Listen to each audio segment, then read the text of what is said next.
بسم اللہ الرحمن الرحیم۔ ہیلو پیارے بچوں، السلام علیکم۔ میں ہوں مس سلمیٰ غوث اور آج سے آپ کی آن لائن کلاسز کا آغاز ہو رہا ہے۔ یقیناً آپ لوگ بھی بڑی بے چینی سے اپنی نئی کلاسز یعنی کلاس 4 کی پڑھائی کا انتظار کر رہے ہوں گے۔ پیارے بچوں، آپ سب نے اسکول کو مس کیا کہ نہیں؟ بھئی ہم نے تو آپ سب کو بہت مس کیا۔ تو چلیں اب ہم آپ کی اردو کی کتاب کھول کے دیکھیں۔ بچوں اس پیج پر دیکھیے، سب سے پہلے ہم اس کتاب میں ہم پڑھیں گے۔ جس طرح ہم ہر کام اللہ کے نام سے شروع کرتے ہیں تو یہ کتاب بھی ہم اللہ کے نام سے ہی شروع کریں گے۔ تو چلیں شروع کرتے ہیں اس حمد کی بلند خوانی اور ساتھ ہی ساتھ اس کی تفہیم۔ اس حمد کا عنوان ہے میرا خدا میرے ساتھ ہے۔ تو بچوں اللہ کی ذات تو ہر جگہ موجود ہے، اس لیے اس حمد کے شاعر جناب اسماعیل میرٹھی کہتے ہیں کہ میرا خدا ہر وقت اور ہر جگہ میرے ساتھ ہے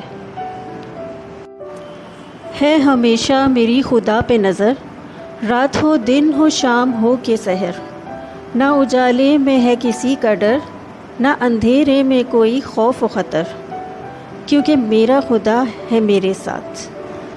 بچوں اس شعر میں شاعر کا اشارہ 5 نمازوں کی طرف ہے، یعنی وہ کہتے ہیں کہ رات دن شام و سحر میں اللہ کا ذکر کرتا ہوں، اس کی عبادت کرتا ہوں۔ جیسے ہر وقت میں اس کے ذکر میں مصروف رہتا ہوں، وہ بھی ہر وقت مجھے دیکھتا ہے اور مجھ پر نظر رکھتا ہے، اس لیے کبھی بھی مجھے کوئی ڈر یا خوف محسوس نہیں ہوتا۔ چاہے اندھیرا ہو یا اجالا، میں خود کو کبھی تنہا نہیں محسوس کرتا، کیونکہ میرا خدا ہے میرے ساتھ۔ ٹوٹ کر آسمان سے تارے، شب کو گرتے ہیں جیسے انگارے، وہم کرتے ہیں لوگ بیچارے، میں نہ گھبراؤں خوف کے مارے، کیونکہ میرا خدا ہے میرے ساتھ۔ بچوں آپ نے اکثر اندھیری راتوں میں تاروں بھرا آسمان دیکھا ہوگا اور کئی بار ستارے ٹوٹ کر گرتے بھی دیکھے ہوں گے۔ کئی لوگ اس بات کا وہم کرتے ہیں کہ ستاروں کا ٹوٹنا اچھا نہیں ہوتا، مگر شاعر یہ کہتے ہیں کہ میں ایسے وہم کبھی نہیں کرتا، مجھے خدا پر بھروسہ ہے، وہ ہر وقت میرے ساتھ ہے، تو کچھ برا کیسے ہو سکتا ہے۔ میں کبھی ان باتوں سے نہیں گھبرایا، کیونکہ میرا خدا ہے میرے ساتھ۔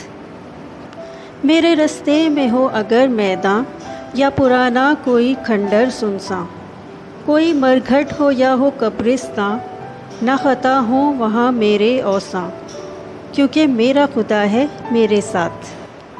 یعنی شاعر اپنے بارے میں کہتے ہیں کہ اگر میں کسی بڑے میدان، بیابان یا کسی سنسان کھنڈر سے بھی گزروں تو کبھی مجھے خوف محسوس نہیں ہوتا، یہاں تک کہ اگر میں اکیلا قبرستان یا مرگھٹ سے بھی گزر جاؤں تو گھبراتا کبھی نہیں ہوں۔ بچوں قبرستان مطلب جہاں قبریں ہوتی ہیں، اور مرگھٹ اس جگہ کو کہتے ہیں جہاں ہندو اپنے مردوں کو جلاتے ہیں۔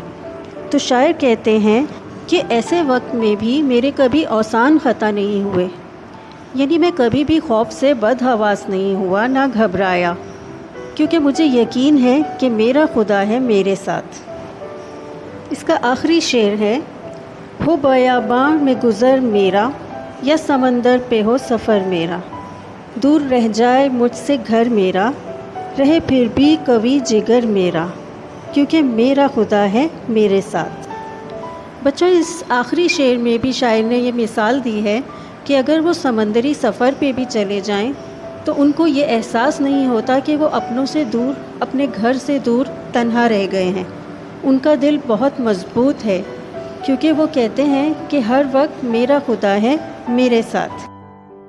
تو یہ تو تھی بچوں اس حمد کی بلند خوانی اور تفہیم۔